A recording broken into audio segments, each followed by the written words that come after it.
Scooby-Doo, Scooby-Doo, Scooby-Doo. On this episode of the History of the Course podcast with Curtis and Josh, we finish our look at the nailed, dead, risen band known as Impending Doom. Make sure to follow us on Twitter at IsSurvivedByPro for news and latest episode postings. And make sure to subscribe to the show, leave us a 5-star review, and write us a comment on YouTube or whatever podcast service you're using. Make sure to check us out on TikTok and give us a follow at IsSurvivedByProductions.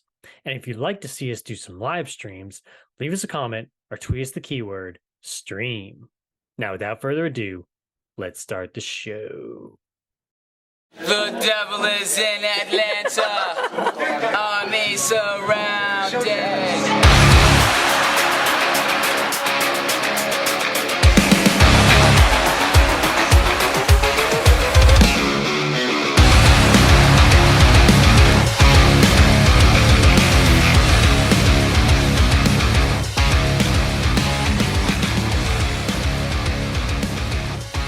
Are we trapped in division and unbelief, forever separated by our hatred?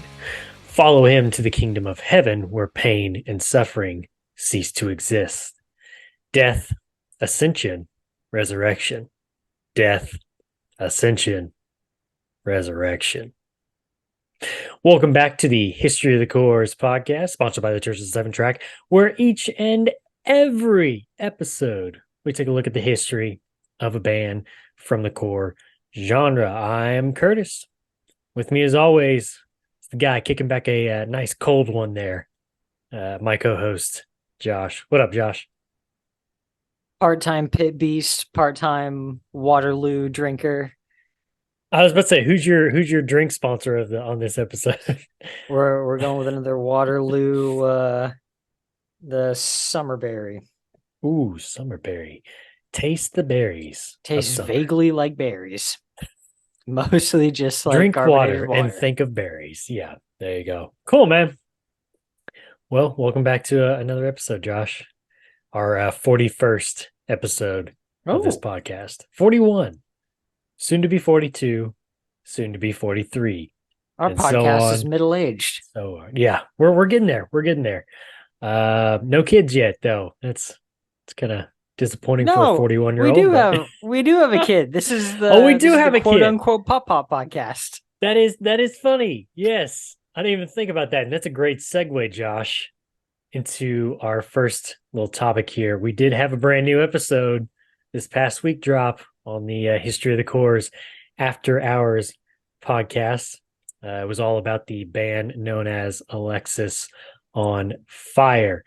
And if you're not familiar with it, here's a little taste for you.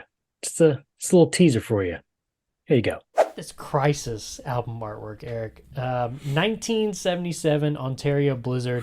I had this album at one point, and I'm really mad at myself that I could not find it for the original episode because, so on the front, it's a guy, his hands are all blown up with really, really bad frostbite from the 1977 Ontario Blizzard. But apparently inside the booklet, the album booklet, there's a bunch more pictures from that blizzard of like different people, frostbite and different stuff like that.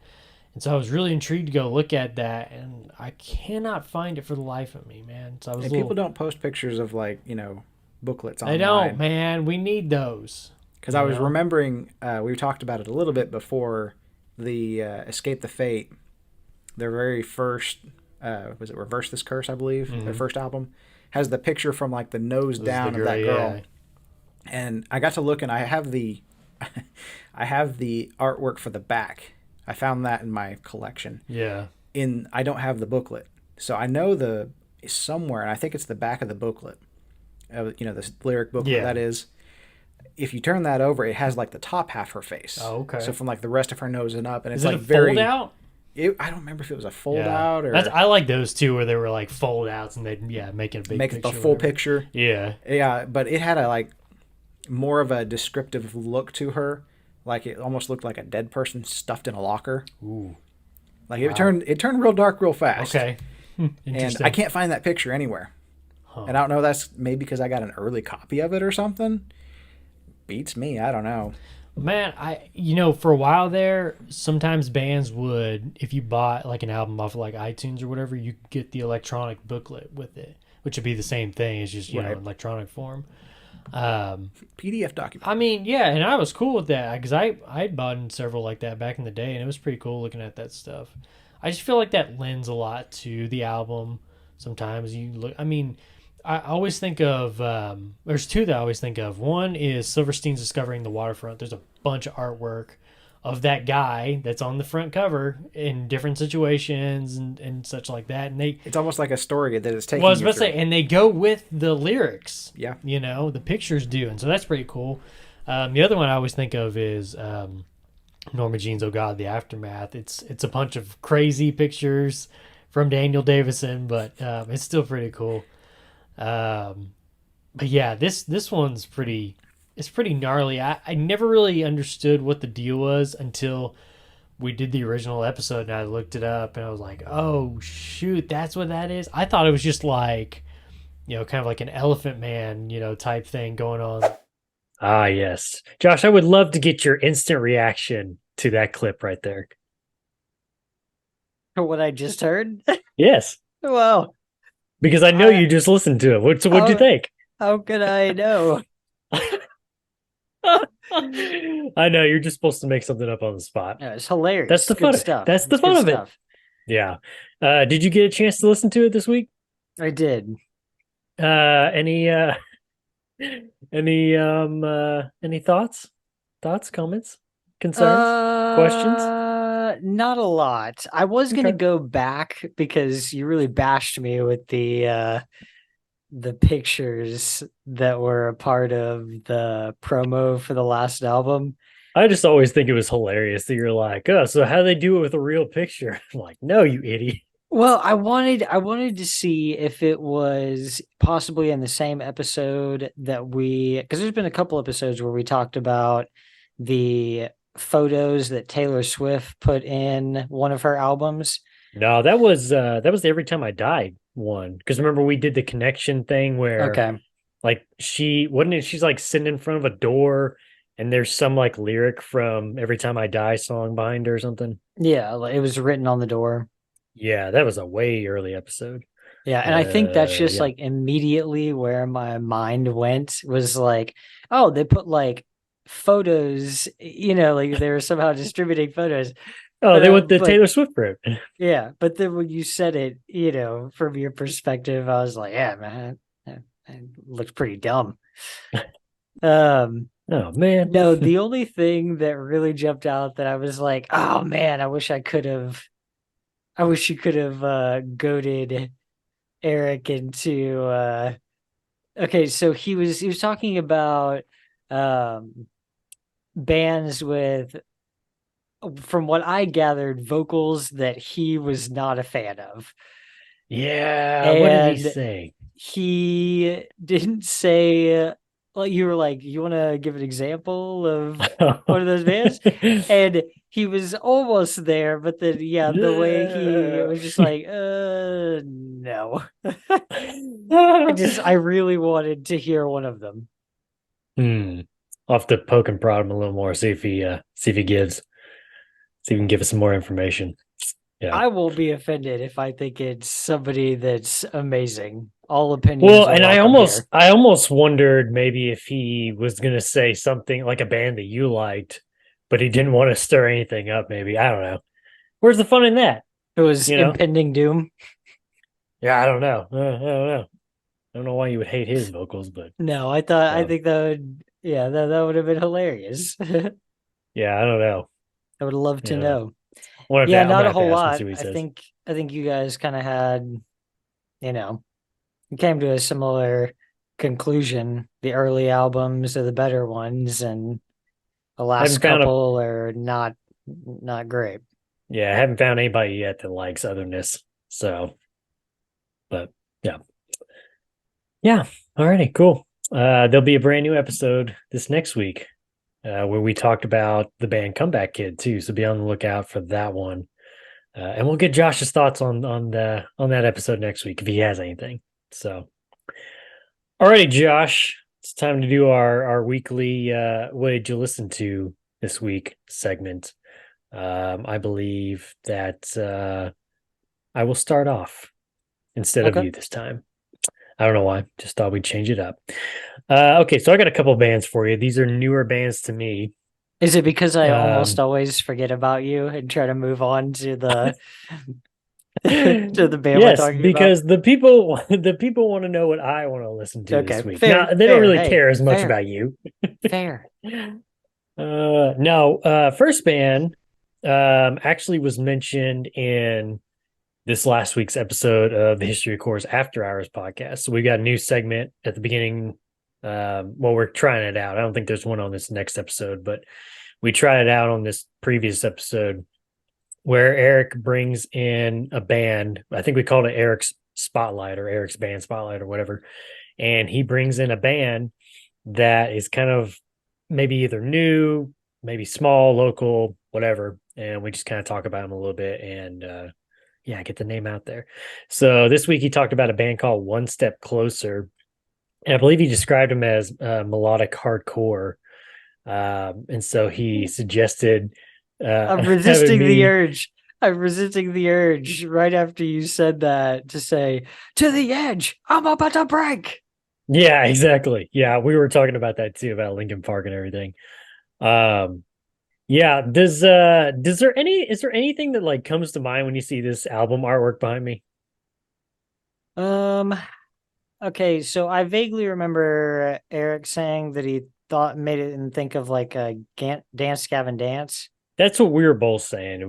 We both kind of got like a Dance Gavin Dance vibe mixed in with I can't remember who the painter was, but the painting of like it's like a cactus. It's like the desert. There's a cactus, and then there's like a clock that's like melted, like hanging on the side of it. It's kind of got like that kind of like vibe to it too. It's there's a lot Melting of weird Clock stuff Sky. going on. Yeah, the melting clock sky. Yeah, there's a lot of Forgive weird stuff us. going on here. We're music So, guys. We're not oh, you can't even see it. Like right directly behind me, there's like a crevice, kind of like this right here, but it's mhm. got like a bunch of like colorful like eggs just like pouring out of it. It's so weird. Yeah, I could see where you'd get that. It doesn't like if I'm thinking about it without, what you guys said, it doesn't really make me think of anybody in particular. What genre is this? He said it's melodic hardcore, so it kind of makes me think of like, and he described it too, kind of like the Touche Amore, kind of like music chill vibes in terms of like guitar tones and everything, but it's kind of got that like rough, like yelling slash singing kind of style to it. Okay. This is their only album that they have so far. They've got a bunch of EPs, but this album is called The Place You Know. I really enjoyed it personally. So you might want to check that out if you're into that. If you're into that kind of thing, you know. If you're into that kind of thing. Yeah. So this other band, I don't even remember how I stumbled upon them. Maybe I saw them on Twitter or something like that. Maybe a mention. I remember that they're signed to Face Down Records, and it's a two-piece band. It's a guitarist and a drummer, and it's a band called American Arson. Have you ever heard of them? I don't think so. Yeah. So it's kind of like almost just kind of like straight up rock, but I'm sure there's more genre to it. There's not really any like screaming because he does just like a lot of like singing. Maybe kind of gets a little rough at times too, but I thought it was pretty good. They've got a bunch of different EPs. I think they're coming out with a brand new like debut album here pretty soon. But yeah, that band's called American Arson. So if you want to check that out, check it out. I enjoyed what I listened to, and I always like the duo bands. You know, the guitars and the drummers. So I thought that was pretty cool. Nice. Alrighty, Josh, what you got for us, man? So outside of Impending Doom, I didn't have a whole lot of time to just be listening to other albums. So I was just trying to cram in. Yeah. So I'm trying to remember like what you said last week. So obviously, Baptized in Filth. Had you listened to Death Will Reign yet? before this week? Yes. Yeah. Okay. I think But I you, still have like a physical copy of Death Will Reign. oh, nice. Okay. Okay. But didn't it stop like right after that though? Because I thought you said you hadn't listened to Sin and Doom yet. Yeah, I hadn't listened to Sin and Doom, and I hadn't listened to Hellbent. Okay. Okay. Cool. Yeah. Cool. But I did want to go ahead and give these guys a chance after we had favorable reviews of the new Many Eyes track that came out. So I Have you listened not listened? to Better What? Lovers. No, I haven't listened to them yet. What? Curtis, the Dude, list that's some just good stuff. grows ever longer, you know? I know, man. I know. Same. So what'd you think? But yeah, I finally got around to this. I really liked it. This is right up my alley. This checks Oh a yeah. lot of boxes. Oh yeah. I'm looking forward to a full length. Yeah, I think they're working on one. I mean, even if they just put out a few more EPs, I'd be happy with it. You know, if it was as good as this. Yeah. Yeah. Every That time I was die meets Dillinger Escape Plan. Oh, baby. like the beginning Oh, of 30 Under 13. Like, oh, oh like yeah. that riff is so good. I think your camera's Yeah. kind of having some problems focusing there. McCam? Yeah, every once in a while it looks like he's kind of going blurry. I don't know what the deal is with that. Anyway, people don't need to see you. That doesn't matter. And you know what? I think I'm just gonna stop your video now, so we don't have to see your face. No, I'm just kidding. Cool, man. Yeah, Better Lovers. That's a good band. I thought I had sent you when they first came out. I thought I had sent you at least the one single 30, 13 going on 30 or whatever. 30 Under 13. Or 30 Under 13. Yeah. I thought what you're thinking of is a Jennifer movie. Garner movie. I was just like the old Jennifer Garner movie. Yeah. Cool, man. Alrighty. Enough chit chat, Josh. Let's do this. Let's do Enough this thing, talk. man. What say Enough you? talk. Let's get down to business. Oh, I have a what say you for you. Are you starting to come around on the old Impending Doom train? Well, I'm on board. I mean, I know last Sort time of. like you were feeling albums 2 and 3. Yes. Are you pretty hooked at least through the next 2 albums, Baptized in Filth and Death Will Reign? Yeah, Death Will Reign. I think Baptized in Filth is my favorite. I think it has taken the number one spot and has pushed Serpent back, and then Violence after that. So the last 3 albums that we're going to talk about with Death Will Reign. Well, Death Will Reign is good. Sin and Doom and Volume 2 and Hellbent. By the time we get to like those 2, I feel like it's just kind of like they're not bad albums, but they all just kind of like sound the same to me. You know? And it's just not what it was. Yeah. Musically, it all still like it just hits so hard, but it's you start to get that repetitive feeling a little bit. There's not as many standout tracks. Yeah. Like I said, those 3, Death Will Reign, and Sin and Doom Volume 2 and Hellbent, those for me personally are more just I can throw them on the background every once in a while. Maybe I'm not like waking up going, I feel like listening to Death Will Reign today, or whatever. Whereas I would be doing that with like Baptized in Filth, No, but I would say Death Will Reign has more standout tracks than that's what I'm saying. That's the part where it starts for me personally. It starts to shift a little bit, but then once you get to Volume 2, it's that and Hellbent is like this is the same thing basically. Yeah, because there's a couple of songs on Death Will Reign. When I got to them, I was like, oh my God, like I forgot how brutal this album is. Yeah, it's still good. Yeah. No, I am fully on board, Josh. I'm on the train. I bought myself a ticket, a season pass. How does it feel to have been so wrong?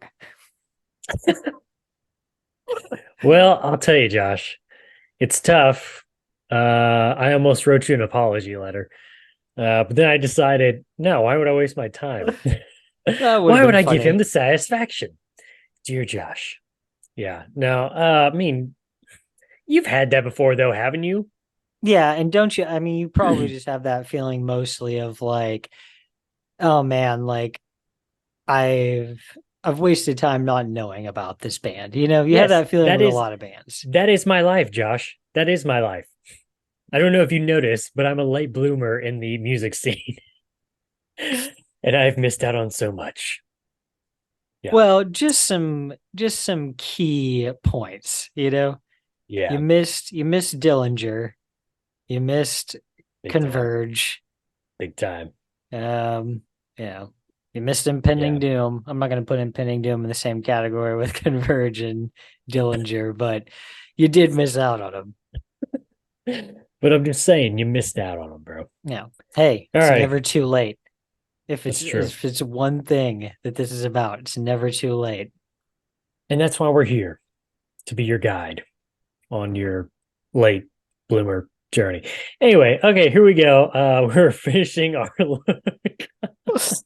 We're going to finish our look at the band known as Impending Doom. So when we last left off in the previous episode, we had a current lineup of Brooke Reeves on vocals, Corey Johnson on guitar, David Satig on bass, and Brandon Trahan on drums. Now, real quick, Now, Josh. all of them would quit the band, and the band would completely reform. Basically. Let's talk about their logo, Josh. This design known as a repentagram. So when asked about the new logo, the band released the following statement saying, quote, "We've gotten a lot of mail questioning the repentagram logo. I would like to take time right now to explain it to you all. First off, we are a Christian band and a real one at that. We would never put something out that had satanic meaning or anything negative. We thought up the word repentagram, basically putting two words together. Repent, meaning to feel such sorrow for sin or fault as to be disposed to change one's life for the better, be penitent. And number two, pentagram, which in the dark metal world is a satanic symbol. Since we are a Christian death metal band, we wanted to think up something clever. Thus, the repentagram came into thought. It is not the same amount of size as a pentagram. We're going for making a Christian death metal symbol. Just like we created the word gorship, which, as all of you should know, does not mean worship gore. It means worshiping God through our gore sounding music. The repentagram is just the new word. Please pass this information along to anyone you may know that thinks anything more than it really is. The first thing I thought of by looking at this was Sleeper's logo, where it's Okay. the broken pentagram, and I think that they talked about it was supposed to represent like the horns from the devil ripped off, which is kind of like a line. I think it's a line in the finisher where they talk about ripping the devil's horns off or whatever. So that's why it's kind of a weird looking pentagram.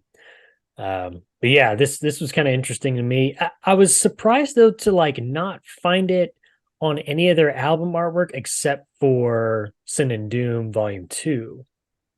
I mean, unless I'm missing it somewhere. No, I mean they have it as their logo on Spotify, Oh, but okay. yeah, it's not been something that I ever really noticed. Yeah, which is so it's kind of weird that you just don't see it more than I don't know. I don't know. Yeah. Interesting. The band would leave Face Down Records and sign with E1 Records to release their newest album, 2012's Baptized in Filth from E1 Records. Produced by Andreas Manganus, who did O Sleeper's Children of Fire.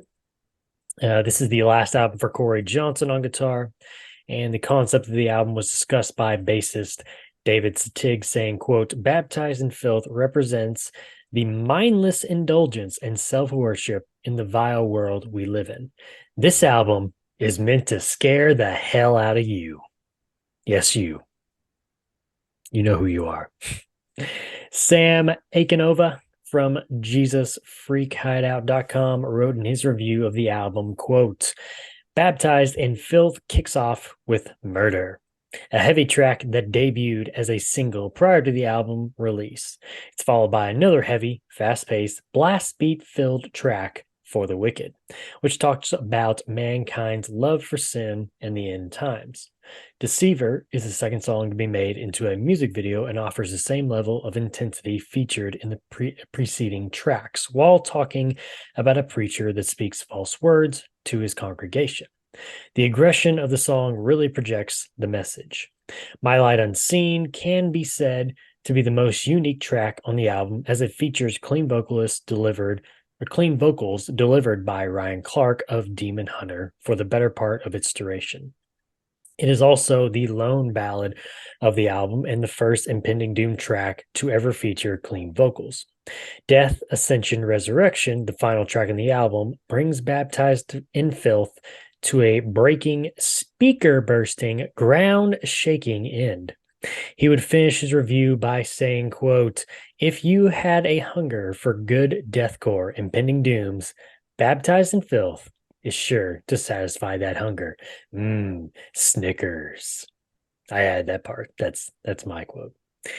Songs on this album include Murderer, For the Wicked, Chaos, Reborn, Deceiver, Falling Away, Absolute Horror, Angry Letters to God, Baptized in Filth, My Light Unseen, featuring Ryan Clark of Demon Hunter, and the finale, Death, Ascension, Resurrection.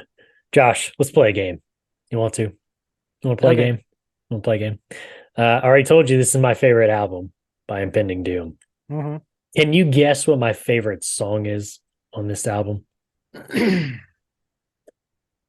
Do you know me? How well do you know me?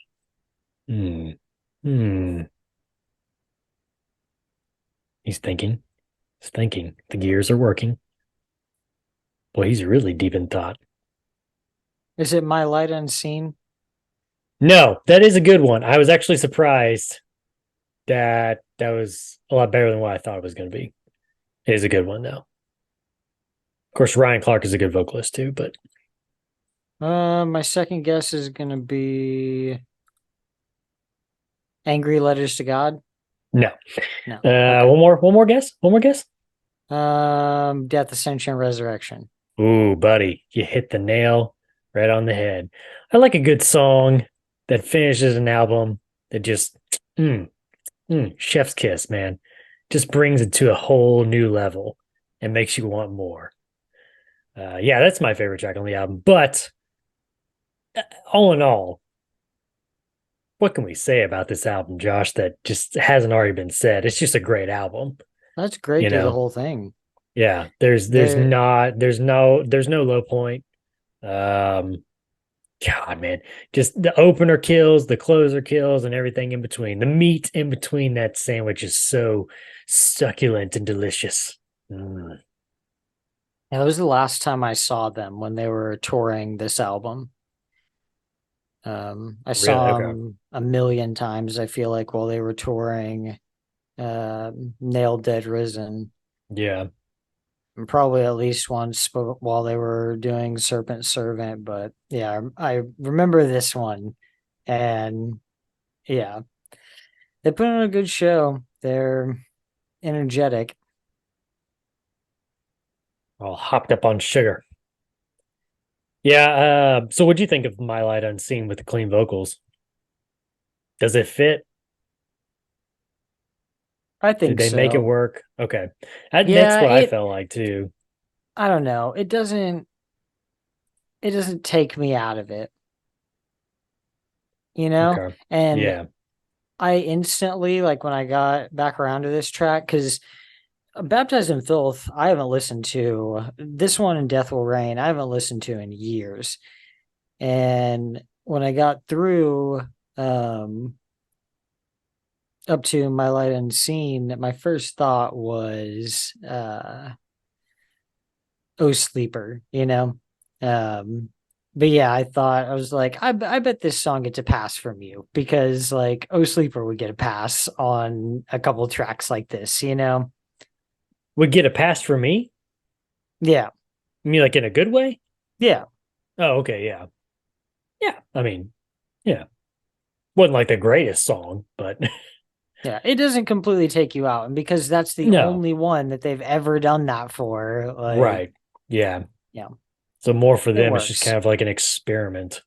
Yeah. So Plus, then they come off of that and finish up so hard with Death, Ascension, Resurrection. right.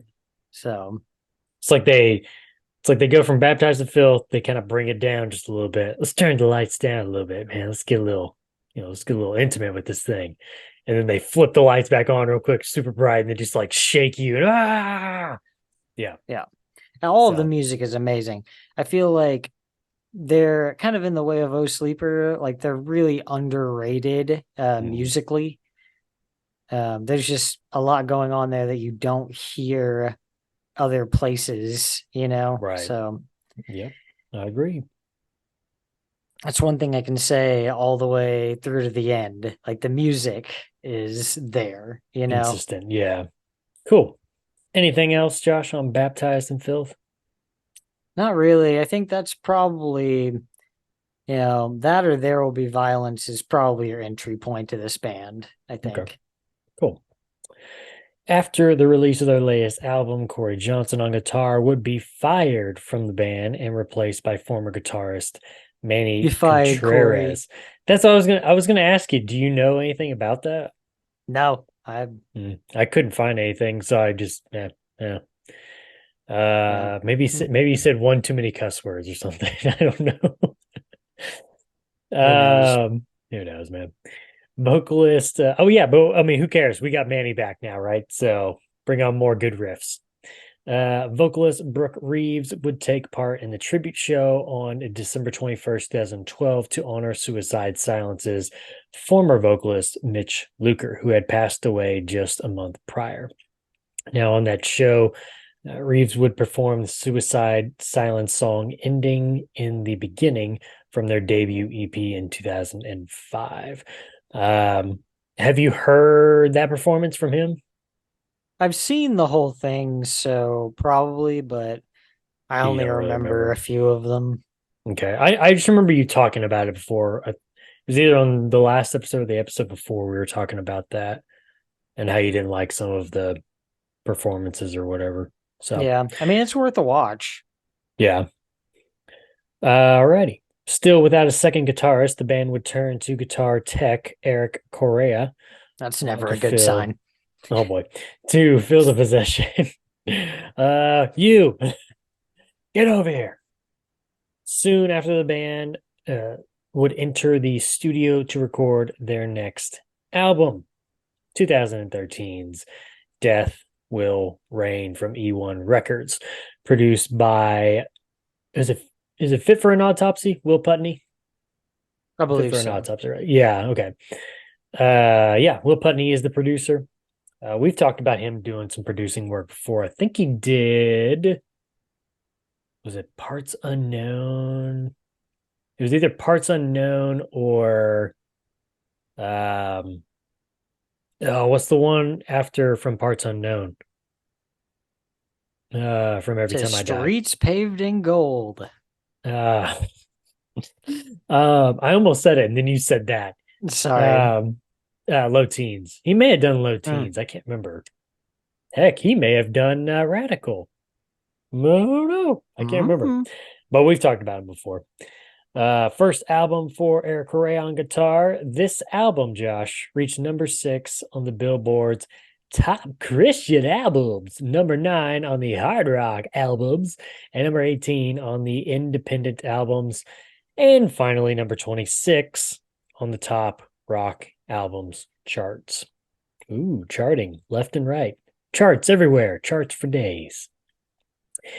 Aaron Lambert of JesusFreak.hideout.com wrote in his review of the album, quote, "One of the more obvious points of growth is the varied dynamics Impending Doom have introduced into their death metal assault. Perhaps it was hinted at on Baptized in Filth in My Light Unseen, which showed off a softer, more melodic side of the band, but it's even more apparent here in tracks such as Beyond the Grave. which retains an echoing atmospheric quality throughout. This is but one example. However, there is improvement shown across the board on Death Will Reign. The grooves are deeper, the breakdowns heavier, and the ambience darker. The lyrics are also somewhat more personal. You get the sense that Brooke Reeves is attempting to purge the world of its demons through his guttural growls, all while conveying a convicting message of redemption through Christ. While most of the songs on Death Will Reign deal with these themes, Reeves devotes one song to his wife and son.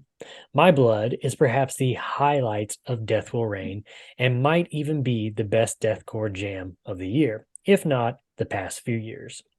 The breakdowns are absolutely earth-shaking and further prove that even the heaviest of music can be worshipful and full of love. There's no getting around the fact that Impending Doom make ugly music that is meant to stir up some of the darkest emotions a person can have.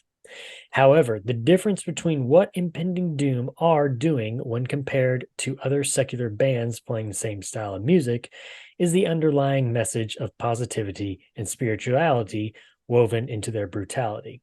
Ooh, a lot of E's. Brutality, positivity, spirituality. They encourage people to face the darkness in this world and stand up to it by wielding the power of Christ. That and the fact that Impending Doom are immensely better songwriters than almost all of their contemporaries. Ooh, shots fired. 5 albums into their career, Impending Doom have nearly perfected their formula, and Death Will Reign is a culmination of everything Impending Doom have been striving for. Songs on this album include Ravenous Disease, Death Will Reign, Beyond the Grave, My Own Maker, Doomsday, Rip, Tear, and Burn, Hellhole, My Blood, Endless, Live or Die, and The Great Divine. Josh, what do you think? I like how they're starting to get, finally, they're starting to get some love from those different Christian outlets. They're like, okay, I guess they're, they're coming around. Yeah, they're starting to come around to kind of what you and I had talked about of there's not boundaries on these things, there's no reason that the music can't go with a certain message. It's just kind of our preconceived notion of this is this and that is that, It's stereotyping, basically, Yeah. When you're fixed to think of something as something, right, and nothing else. So yeah, and it's mostly just over time breaking down that barrier, yeah.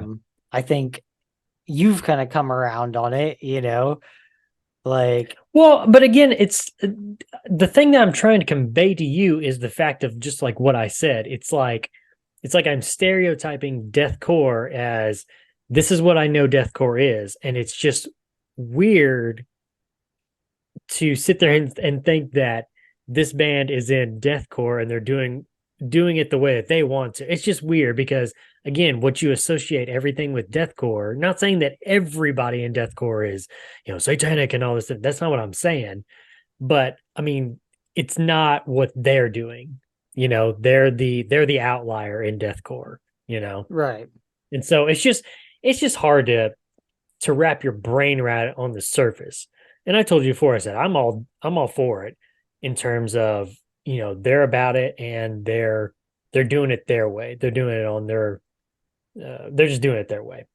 And I've always kind of been one of I don't understand like in Christianity, it's why do we have to keep it in a boundary of, well, you can only do it here, you can only do it here or there, whatever. It's if somebody like that likes that kind of music, but they're also a Christian, it's why can't they go out into that part of the world and preach their gospel through their music? You know what I'm saying? Why wouldn't you want that? Yeah. I always just think that I think my biggest thing about it is it's the music. Music can't speak. It doesn't produce a message. It's just music, and it's a style of music. And so whatever lyrics or message you attach to that it's mainly about the message that you attach to it. I would say 98, 99% about that, because the music doesn't say anything. It's tones. It doesn't, it doesn't truly convey anything other than what you attach to it. So Yeah. I thought it was interesting. I listened to an interview with Brooke this last week. Really super awesome dude. That would be somebody I'd like to meet. I've He talked to him seems, like after yeah, shows he before. seems Like he's a super really nice chill. guy. Yeah. The one thing that made me laugh, and it's like, wow, okay, um, this dude is human, is he talked about how like he likes playing live shows, but he said that he gets so nervous before every single show that like he'll spend like the day of the show like not eating anything, just like by himself, just in a corner, just like freaking out, overthinking things. But he said, once I get up on that stage and start doing it, it's like, whatever, you know. So I thought, well, that's pretty cool. He's human. Yeah, He's like me and he's like you. So for sure. Yeah. no, but he Yeah, he's a seemed very real really guy. super chill. Yeah. So yeah. But What's that line in My Blood? Is I would sacrifice myself for my son and my wife, or I think that's it. I think you're right. Yeah. Yeah, this album goes so hard in like a million different ways. Like it's got some really great lyrics kind of scattered around. Lyrics like the one, I just said. Yeah. Um, and then the music, like to me, they're building and have this original sound that they've kind of cultivated. It's their own within the genre. It's the gore And ship. yeah. Um, and up through this album, it still feels like they're hitting me with new stuff, like new stuff for them. I don't find Yeah. myself just always being like, oh, okay, and here's the breakdown. Okay, yep, and it's the same one I heard in the last song. Right on time. Yeah. They, like I said, listening to this one and Baptized in Filth again for the first time in a few years, I was blown away. You know, crank Yeah. this up. So do you remember on the last episode I had said that on Servant and There Will Be Violence, that his vocals almost kind of sounded like I kind of got like a hint of like Tim from As I Lay Dying. Kind of have like it kind of had that style a little bit to him on those two albums. And he kind of did on the last one too, on Baptized in Filth. For some reason on this one, I want to see what you think since you listen to him a lot more than I would. Um, I kind of got a hint of like, I don't know what his name is, but the vocalist from All Shall Perish. Okay. What do you What think? their original? Well, so whoever didn't he move on to Suicide Islands? Mm-hmm. Yeah, so that guy. What's his name? Let's see. I don't know. I just for some reason the style kind of sounded like it kind of made me think of him. So What yeah. any track in particular? No, just I think overall throughout the album, it was there was at times I was kind of like, man, he kind of sounds like that, you know, and not so much as a dying style anymore. I mean, again, he's got his own style. I'm not saying he's a copycat. That's not what I'm saying. I'm just saying I just kind of like, makes me kind It's of think Eddie of this guy. Hermita. Yeah, there you go, Eddie. Yeah. Yeah. So what do you think? Yeah, I could see that. Okay. Especially like what's the album? Is it for the Fallen Dreamers? All Shall I think Perish? yeah. Oh, I don't know. Let's see real quick. I was like, It you was would know their more than I would. third, I believe. No, okay. Awaken the Dreamers.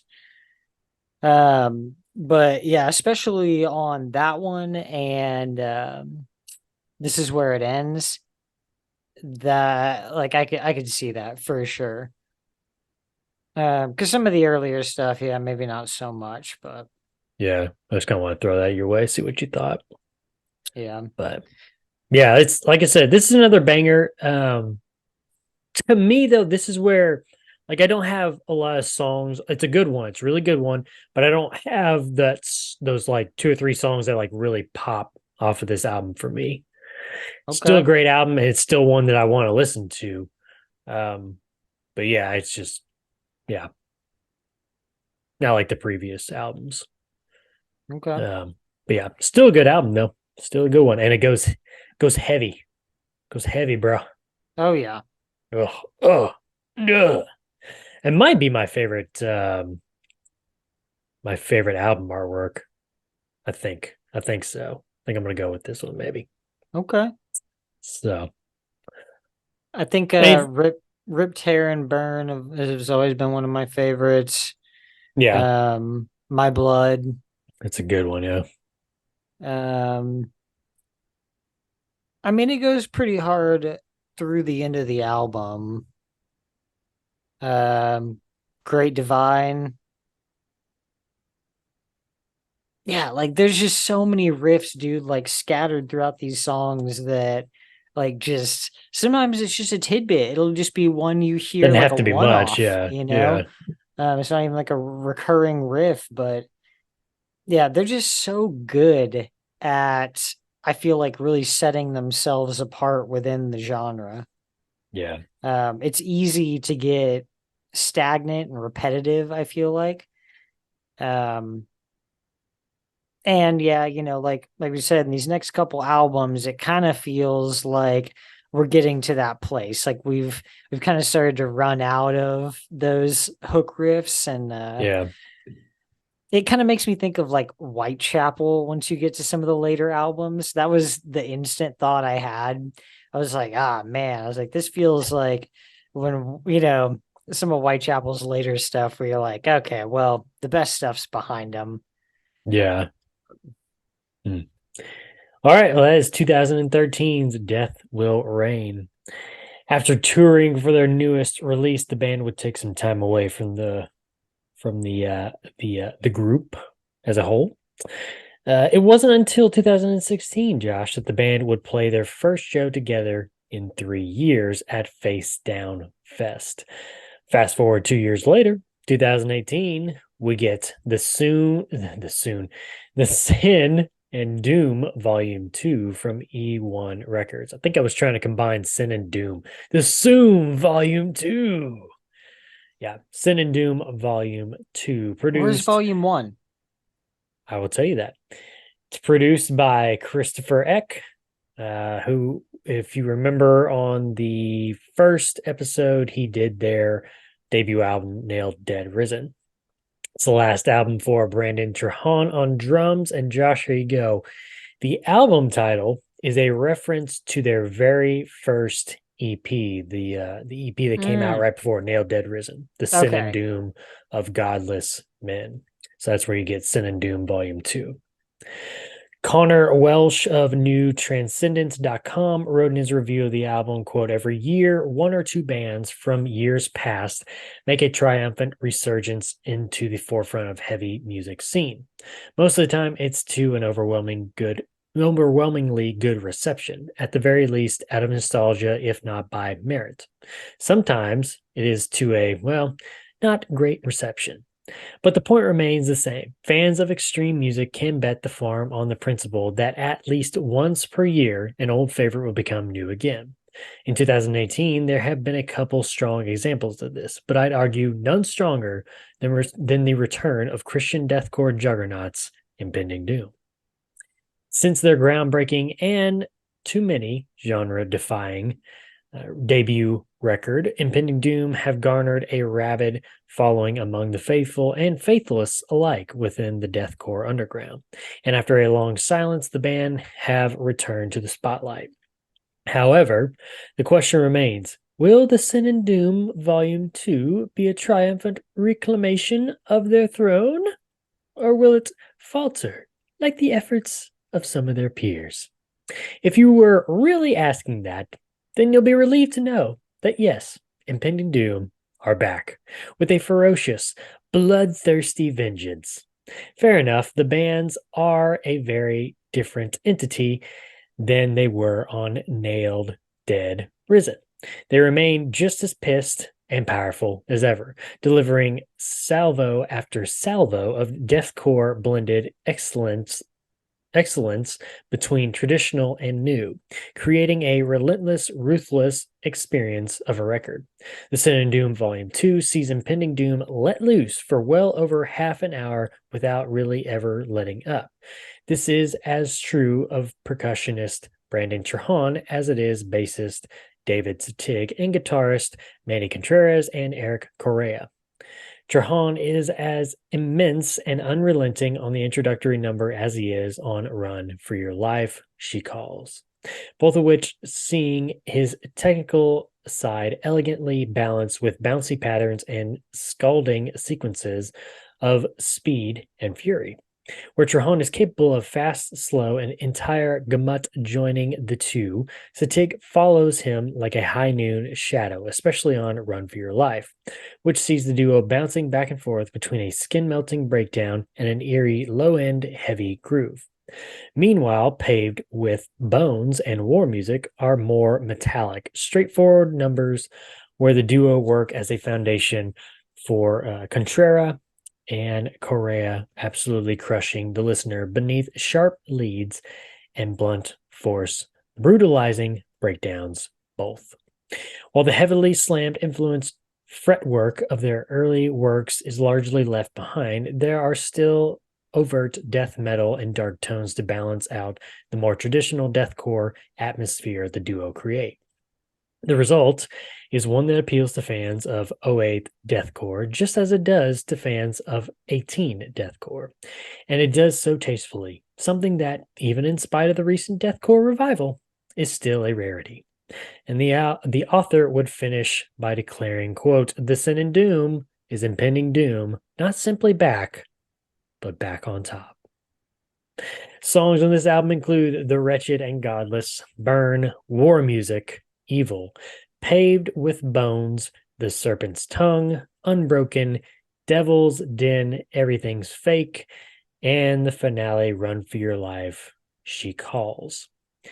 I'm going to ask you a question real quick, Josh, and maybe it's just me. Oh boy, what does that mean? I can't hear you. No, I just said no. He said, Oh. I'm going to ask you a question. I said no. No. Is it just me, or did it feel like this album and the newest one, the Hellbent EP, did it feel overproduced to you? A little bit. Because it felt overproduced to me. Yeah, and a little bit. I was not liking that direction. This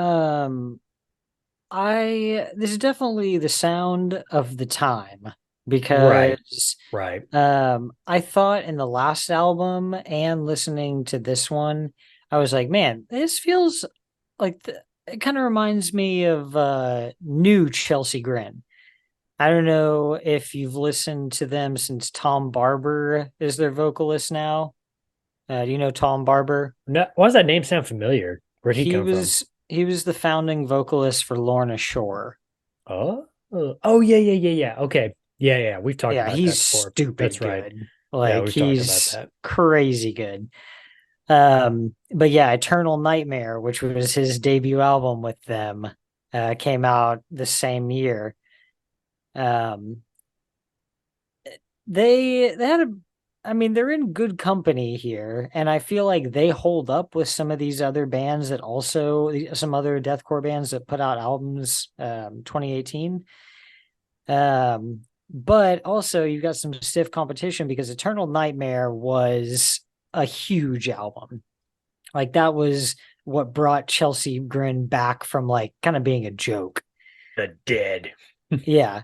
Also, that was Brand of Sacrifice's first album, and they've been huge since then. I don't know if you know Brand of Sacrifice, but never heard they're of them. Fucking brutal. Black Tongue put out an album and 2018 also. So that's, there's some stiff competition in here. What are you just looking at a Uh, list of 2018 deathcore releases? yeah, well, because I wanted to see, because that No, was my you're first good. thought was I'm just like, what's happening? that was my first thought. It makes me think of Eternal Nightmare. Well, And so I I was like, I mean, I'm want to not gonna see, lie. I was kind of impressed for a second there, and then I realized you're just looking at your computer, and I'm like, oh, this yeah, dude doesn't have this on his brain. Okay. I don't have a catalog of which albums came out in the same year together. Bro Job also put out Talk Shit, Get Kissed in 2018. And then Filth. I don't know if you know Filth, but I've they put heard of out a him, yeah. pretty big album for them too, Burden of Desolation in 2018.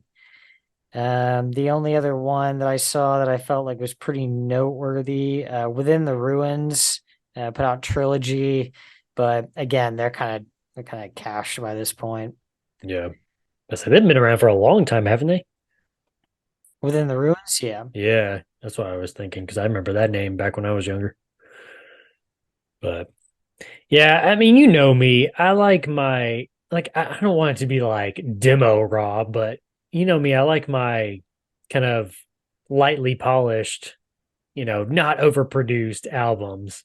I like that hint of like, yeah, you can tell we were in the studio, a nice studio, and we had good mixing and blah blah. But at the same time, we kind of stuck with our roots, you know. And I Yeah. think that's kind of why I like their middle discography of from Serpent to Baptized because it still kind of has that like early kind of rawish sound to it, Yeah. for them. But There's yeah, I just mean, there's just a again, lot I more don't. hit and miss. Yeah, I don't hate these last two albums. They just don't do it for me because I just don't like the feeling of like an overproduced album. You know, Yeah. just kind of like okay. It did draw me in the first track, The Wretched and Godless. Mm, But then I feel like it kind of dropped me a little bit, over the next few yeah. songs. Um, Paved with Bones. I do remember liking that one. Um, Serpent's Tongue. Yeah, I thought that one was interesting. The name, I do like this song, but the name Run for Your Life, She Calls. I was Uh, expecting more from that one just from the name, man. it made me think of that old Adult Swim show, The Heart She Holler. Oh, I guess I don't remember that I don't one. even remember that, but yeah. Nah, I'll have to look that up. What I don't know about it that made me think of that? run just the name, just like the way the Oh, name is okay. phrased. Okay. Um, yeah, you didn't like Run for Your Life? No, it just didn't. It was good. It just didn't. It wasn't what I was expecting from just like when you like read a name of like a track and you're like, oh, this might be really good because I really like the name, but it just didn't hit as hard as I thought it was going to, especially for an ending song. You know, Yeah. just my personal opinion, but I felt like there's probably 4 or 5 real standout tracks on this. And there's okay. just none that I'm like, oh, this is awful, but I mean, they do pretty well in the numbers. Even their lowest song on this one is around 300,000, so not What? bad. There's, And, War yeah, Music was 3 million. So yeah, I did like War Music too, though. War Music's good. we talked about it before. I mean, several times. It's like you got to give them credit for. I mean, they stuck to like what they are. They haven't done like some big weird changes like some of these bands do over their span of their career or whatever. At least so far, they're still going. Who knows what's going to happen next? But they're about to put out a pop punk album, Josh. No, how about an acoustic rendition album of some of their best songs? I might Yeah, listen to it. be interesting actually. Yeah. Anything else, Josh, on 2018's Sin and Doom Volume 2? No, I do think it might be tied there for me with Serpent Servant on favorite album cover. Oh yeah, it's a pretty good album cover, yeah. Yeah, I just like with all the Yeah. snakes and everything. Yeah. It's pretty good. Did the next one we're going to talk about, Hellbent, did the album cover make you think of anything? Like another Uh, band? well, I think more of just like kind of like the colors in the. Um, I think the colors kind of made me think of, and I can never remember what this album is called, but it's All Shall Perish. Oh, It's an earlier one. It just kind of the color for me on that part. Price of Existence? Yeah, there you go. In terms of just like overall though, like the guy and everything, should I know? You could slap Job for a Cowboy over Impending Doom, and this would look pretty at home I to could see me. that. I could see that. Okay. Is that who you were thinking of? Yeah, Oh, okay. I didn't know. It kind of made me think you were thought of that just right on the spot for a second there. no, that's who I was Okay. thinking of. Yeah, I could see that. I could see that. It's a good album cover. Is it my favorite? Kind of makes me Is it? think of like the Gloom EP or even Genesis a little bit. Mhm. It's just kind of that style. It's not even like a color palette or anything, but just that style. Yeah. But Take the head off and replace it with a cow skull. You're good, man. yeah, You'll be good. And there you have Joffrey Cowboy. Brandon Trahan on drums will be replaced by Andrew Holzbar.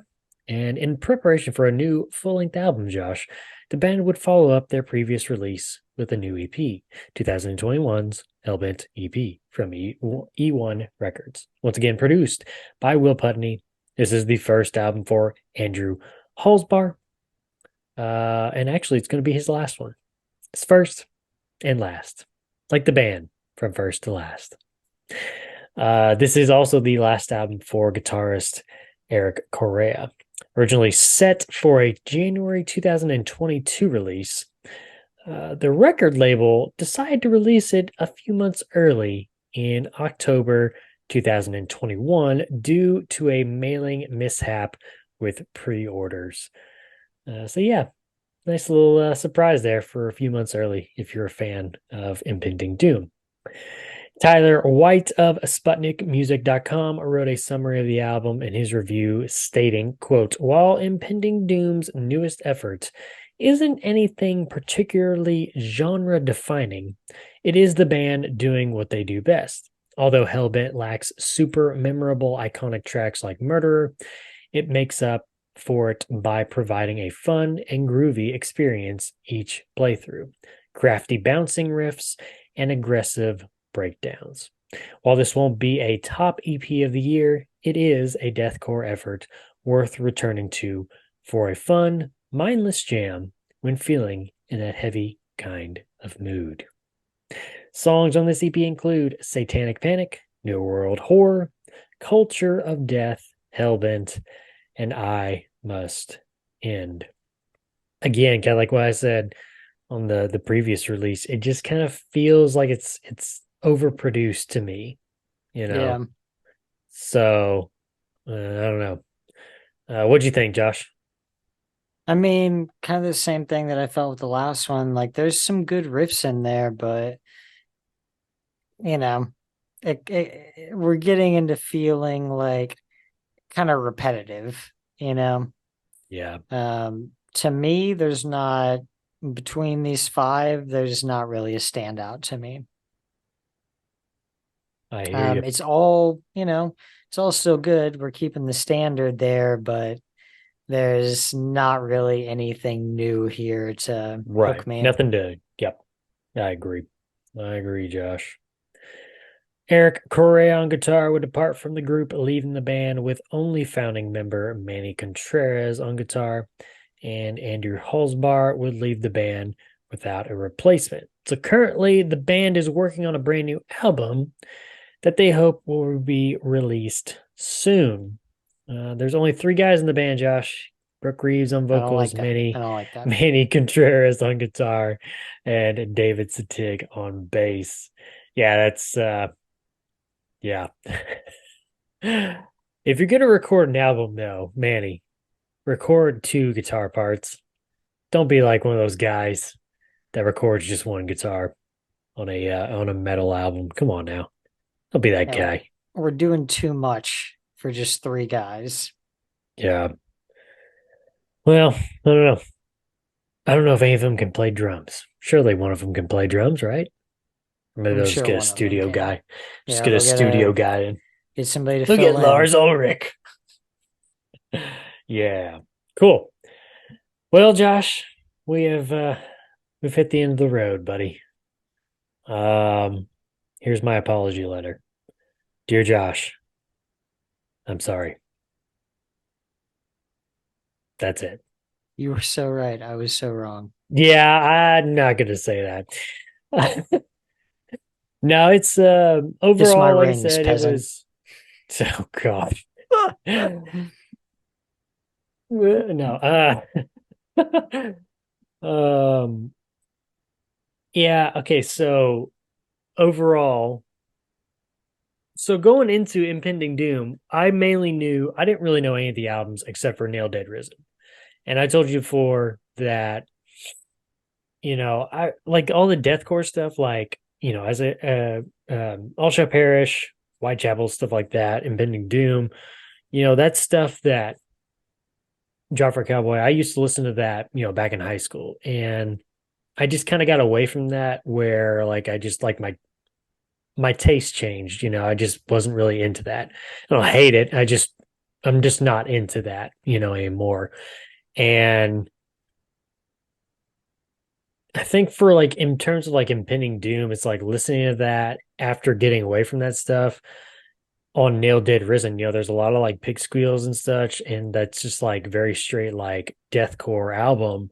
And it just didn't really do it for me, And then there was the whole thing too of, like I said before, it was kind of like my mind on the surface just couldn't get like past the fact that it's like we're deathcore, but we're Christian, but we're deathcore, but we're Christian. It's like, how are those two things working together? But, like I said, I've grown, I've learned throughout these 2 episodes. So definitely like them now though, Josh. I was looking at some merch the other day, so yeah.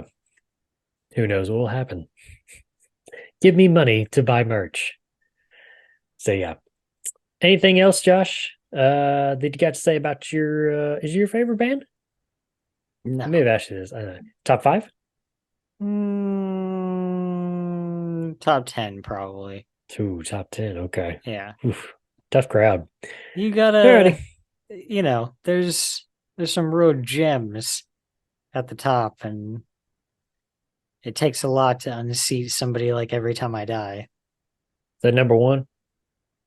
Yeah, they've been, I think Every Time I Die has been my favorite band for a very long time. Who's number 2? See, we start getting into this.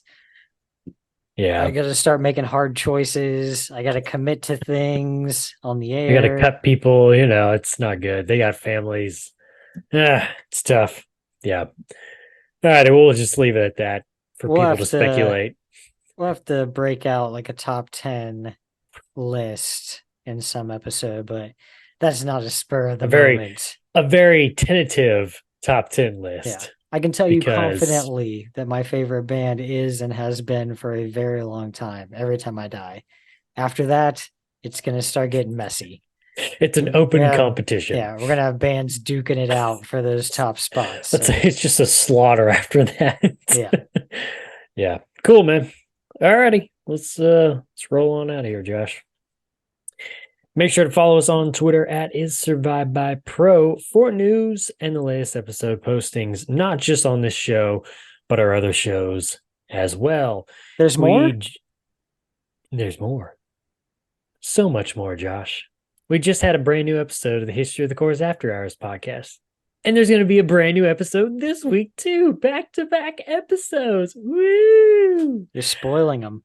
I'm spoiling people. And then we're going to go away for a little bit. Then, we'll leave you hanging.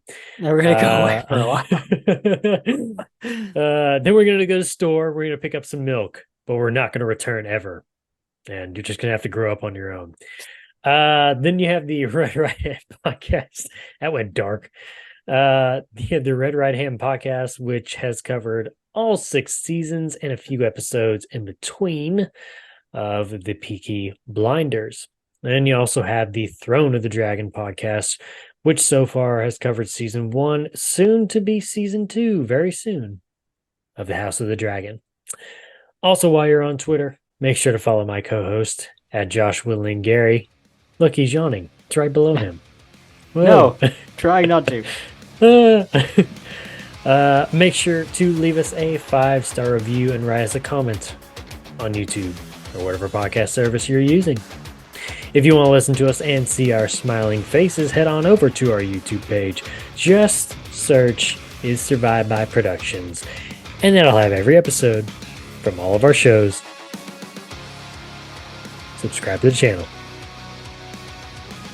Thumbs up the video. Alrighty. We got a banger. We got another banger. We just finished up a banger, Josh. We're going to follow up that banger with a banger. Got another banger in the chamber? A banger. Oh, yeah. We're fully loaded here, Josh. We're going to talk about the band known as Under Oath. Till then, we'll see ya.